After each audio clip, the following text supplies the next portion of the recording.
Alors, bonjour tout le monde. Aujourd'hui, j'aimerais un peu m'exprimer sur la difficulté qu'il y a entre l'homme noir et la femme noire vivant en Occident. C'est le thème d'aujourd'hui. Je vais essayer de développer un peu ce que je pourrais et ainsi trouver des réponses à certaines questions qui sont très importantes pour la communauté noire et pour la stabilité des familles qui vivent en Occident. Alors d'abord, nous allons partir depuis l'Afrique. C'est-à-dire que chez nous, en Afrique, les relations entre l'homme et la femme sont complètement différentes par rapport aux relations entre l'homme occidental et la femme occidentale. Je ne vais pas rentrer dans les petits détails, mais je vais essayer quand même de donner mon point de vue à certaines problématiques qui touchent beaucoup la communauté africaine qui vit en Europe, en Occident. Puisque, normalement, en Afrique, lorsque un homme s'épouse avec une femme, l'homme a généralement la responsabilité de s'occuper de sa femme, c'est-à-dire investissant économiquement tout ce qu'il peut, et pour donner un soutien économique, financier, et en ce qui concerne sa propre famille, c'est-à-dire son épouse et ses enfants. Et généralement, en Afrique, les femmes s'occupent de la famille et des travaux domestiques. Donc, les relations sont très claires en Afrique, entre l'homme et la femme. Ce sont des règles de la communauté qui sont promues par la communauté elle-même. Il n'y a pas d'ostracisme dans la matière, car l'homme, étant l'homme, connaît bien son rôle, son devoir à l'intérieur d'une famille. Par contre, la femme aussi, dans la société africaine, est à la connaissance de tout le processus, ce qui concerne les règles en Afrique, dans la famille matrimoniale. Et donc, les conflits sont moins accentués par rapport à ce que je connais en Occident. Bon, je ne vais pas rentrer un peu dans les détails des rapports entre l'homme et la femme en Occident, parce que c'est un secteur qui, peut-être un jour, une autre fois, on va essayer d'approfondir. Mais pour le moment, nous allons nous concentrer en ce qui concerne les couples africains vivant en Occident. Alors, comme je disais tout à l'heure, les règles en Afrique sont complètement différentes par rapport en Europe.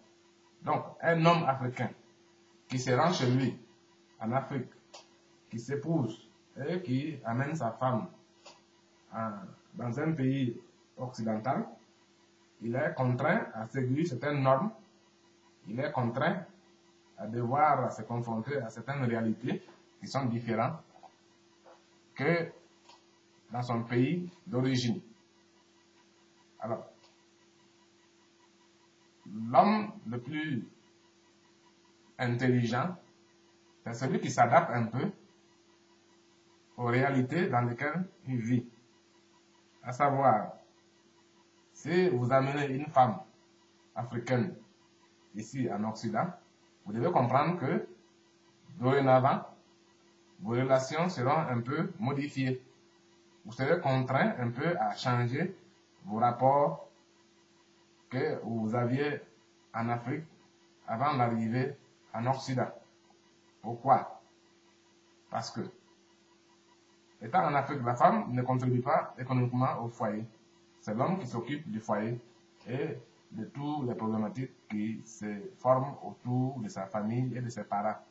Par contre, en Europe, en Occident, vous retrouvez les deux dans la même maison et vous êtes contraints tous les deux à faire un boulot malgré votre compassion. Vous êtes obligé de vous adapter aux réalités occidentales. C'est-à-dire que chaque matin, l'homme et la femme, tous les deux, sortent pour aller faire un boulot et qu'ils reviennent le soir, peut-être aux mêmes heures ou bien quelques heures de différence à la maison. Et qu'est-ce qui se passe?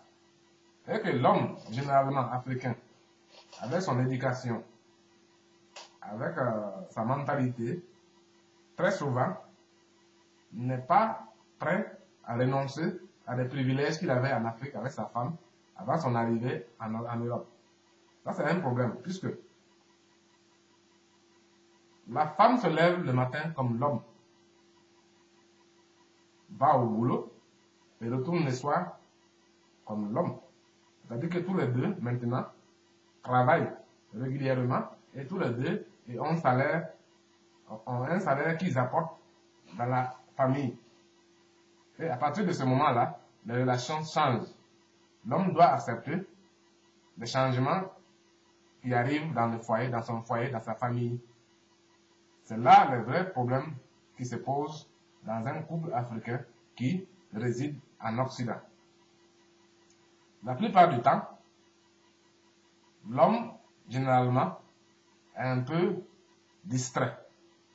Il veut toujours avoir les privilèges qu'il avait en Afrique et en même temps renonce aux devoirs qu'il avait en Afrique. Puisque du moment que la femme arrive en Occident, les relations changent.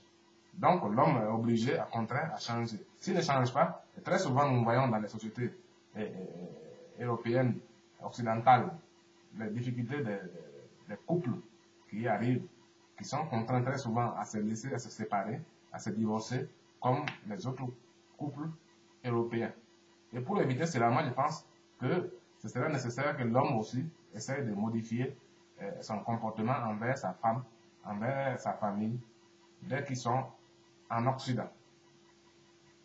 L'homme doit de plus en plus modifier son code. Je ne dis pas de devenir un occidental, mais quand même essayer d'amener une petite contribution en ce qui concerne les travaux domestiques. Bien vrai qu'en Afrique, l'homme n'est pas appelé à entreprendre ces mentions-là. Mais malheureusement, ici, en Occident, l'homme est obligé à essayer de modifier un peu son comportement, donc donner un peu plus sa contribution aux travaux domestiques pour ne pas perdre sa femme. Vous le savez très bien que les problèmes naissent même à partir des relations que votre femme aurait avec les autres femmes, soit occidentales, soit africaines qui y vivent depuis des années. Il y a beaucoup de femmes africaines qui vont un peu essayer de perturber votre relation avec votre femme en essayant de raconter de n'importe quoi. Ils vont dire à votre femme que, écoutez, mais pourquoi votre mari il se comporte ainsi? Parce que peut-être il ne vous aime pas. Regardez, moi, mon mari me fait ça, mon mari me fait là, tout ça c'est faux. Mais très souvent, ça crée des problèmes entre la femme africaine et son mari qui réside en Occident. Et ces problématiques-là, il faut essayer de les voir. J'espère qu'on aura le temps de les développer dans la prochaine vidéo. Bon, salam.